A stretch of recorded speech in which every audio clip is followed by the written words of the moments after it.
Coisa que dá raiva é esse tipo de situação, tá? Violência doméstica, casos assim, meu Deus. Vamos lá. Todo mundo entendeu, gente? Só que, claro, não é nossa função isso. Nós não somos policial, nós não somos delegados, né? Nós temos que orientar as pessoas a buscar auxílio, né? Por exemplo, às vezes vem situações de briga judicial. O que você tem que fazer como conselheiro? Orientar a pessoa a buscar uma assessoria jurídica. Você não é advogado, você é pastor. Você fala dentro da tua área de conhecimento e abrangente, fala, irmão, procura uma assessoria jurídica, você vai precisar. Várias vezes eu falei isso. Várias vezes no gabinete. Orientei eles a procurar, às vezes, uma psicóloga cristã, né? Ou então uma assessoria jurídica. É difícil, porque às Um vezes contador. de você dar um conselho desse e a pessoa se acertar, você acaba sendo ruim depois, né? Sim, mas pelo menos a tua consciência está limpa diante de Deus. Já aconteceu várias vezes isso que está falando aí. De eu ir lá, orientar, falar. Eu não falei para ela se separar, falei para ela procurar a proteção por ele, tá? E deixei entender que isso era grave, que ela precisaria se posicionar diante disso. Se afastar dele. Eu, se fosse mulher no caso desse, você pode ter certeza, eu não ficaria com um cara desse. É tipo da situação que você tem a abrangência bíblica para uma separação, no mínimo pedagógica. O que é uma separação pedagógica? É separar a mulher do homem por um tempo, para que aquele homem caia em si e realmente reconheça seu erro, a sua falha, e busque uma reconciliação e uma mudança de comportamento. Porque isso pode arrebentar com o casamento, com a vida da mulher e também com ele mesmo. Entendeu? Com os filhos também. Fora os filhos, né? E a mulher vai apanhar mais ainda dele, viu? Hã? A lei é muito fraca. Precisava pegar e separar, não só separar, porque, olha, você não pode mais nem olhar para lá.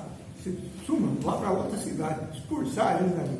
Porque senão, a gente está cansado de ver aí, tem limitação. Ó, só para vocês terem uma ideia do que a gente está falando, né, irmão? Mas só no passado, 1.100 mulheres morreram de feminicídio.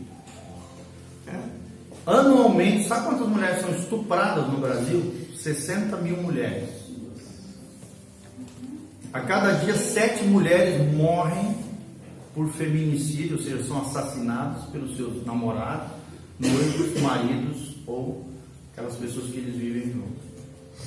Isso é algo muito grave. Cada hora uma mulher. Se tem uma coisa que é imoral na Bíblia, muito mais até do que questões sexuais e tal, é o atentado contra a vida da pessoa. Não estou falando de briguinha de tapinha, tá, gente? Estou falando de violência. Apesar que eu também acho que isso é errado, tá? Estou falando de violência.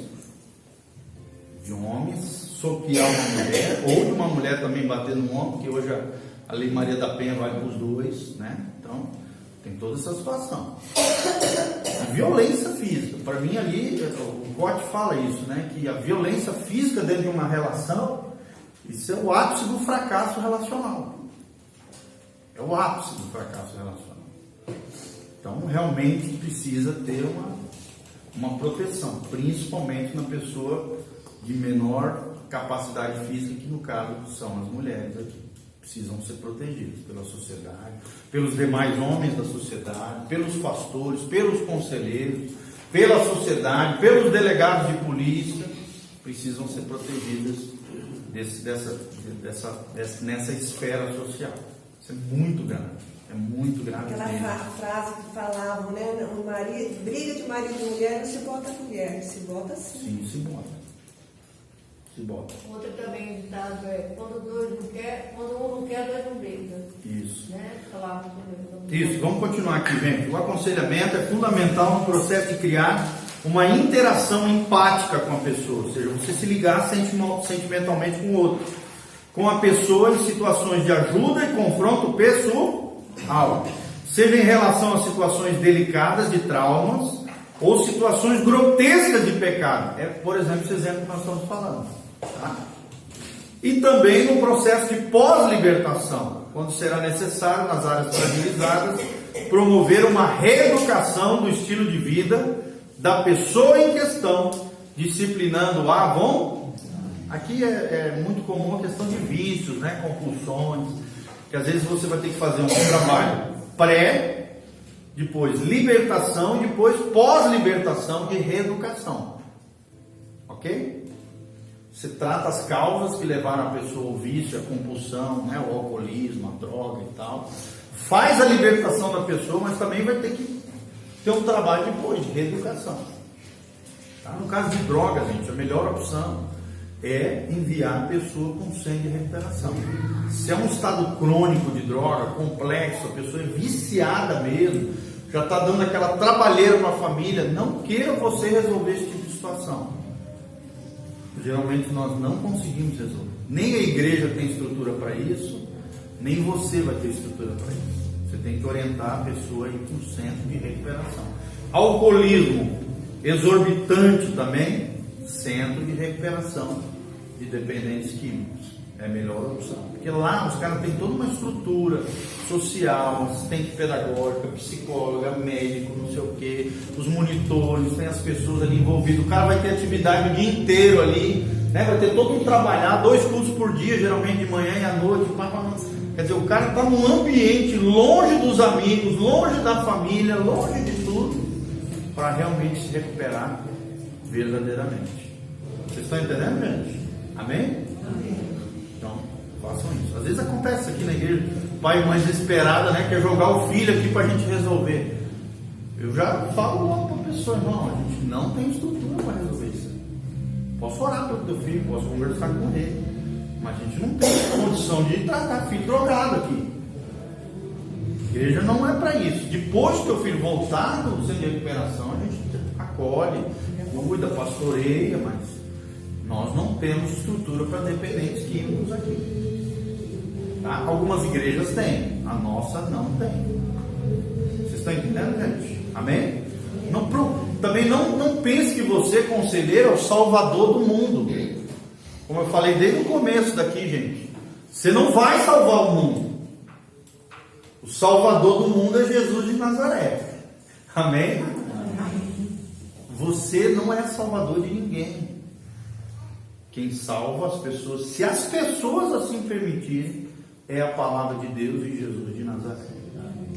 Amém? Chave não está em mim nem em você, está na pessoa que você está ajudando. Deixa bem claro isso, que as pessoas têm uma tendência a serem frustradas, mal resolvidas ali, nas suas mazelas, e jogar tudo isso para cima de você, querendo que você solucione um problema que você não criou, nem gerou, nem fez.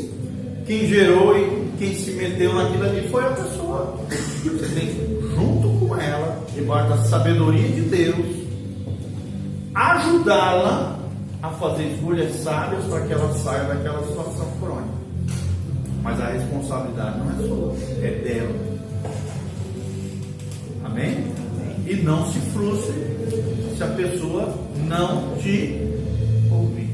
Você vai perceber que 60% das pessoas não vão querer o teu conselho. Por melhor conselheiro que você seja no mundo, nem Jesus agradou todo mundo. E teve um traidor ainda lá no meio dos 12. E Jesus era perfeito. Jesus era a sabedoria de Deus personificada. Então, lembre-se disso que a gente está falando. Amém? Nós não somos salvadores do mundo de ninguém. Nós temos alguém que pode ajudar aquela pessoa. Esse alguém é Jesus de Nazaré. E nós conhecemos algo que pode transformar a vida das pessoas. Nós conhecemos a palavra do nosso Deus. É a palavra de Deus que nos transforma.